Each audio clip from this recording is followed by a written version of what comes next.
are some additional chord shapes that you can use in open D tuning. Starting with a low D as a reference, always. I'm going to use a symmetric shape, so I'm going to use fingers 2 and 3 on the D and G strings, and they're going to be on the same fret. So I'm going to start with the 5th fret. Everything else is going to be an open string, except for D and G strings. I'm pressing those on the 5th fret. And I'm getting a G add 9. We've had a G add 9 before in a different area. Now this is another one. I'm going to move the same shape 2 frets high.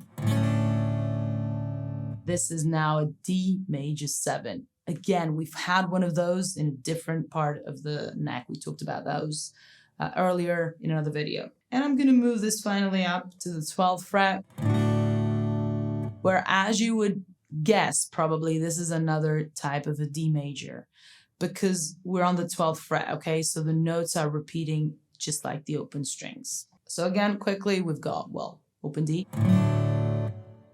G add 9, D major 7, and D. High voicing. Let's do a little example here. So 3, 4.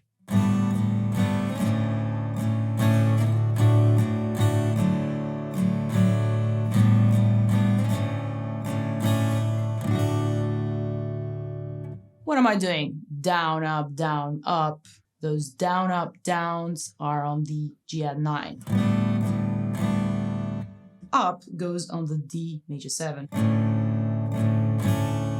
Up, up, down. So I've got 3 strokes for each chord here. Again.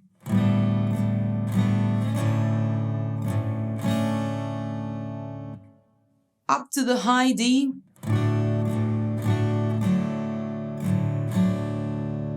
I'm doing the same rhythm pattern, going down, up, down, moving from the high to the low D. So again.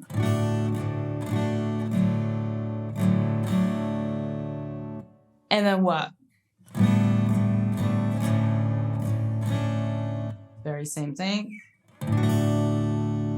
And finishing off with a high D. Let's do it slow. Let's put it together. So 3, 4.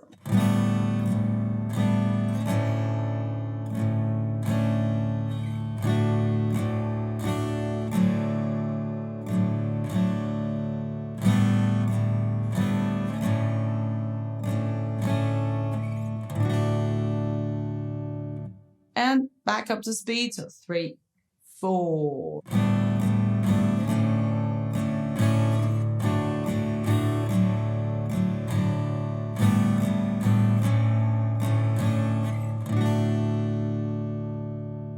Excellent. So this concludes our chords in the open D tuning. These are some of Joni's favorite chords, and we're going to be using most of those to put together in a little song. Starting from the next video, I'm going to show you the first section. See you in a bit.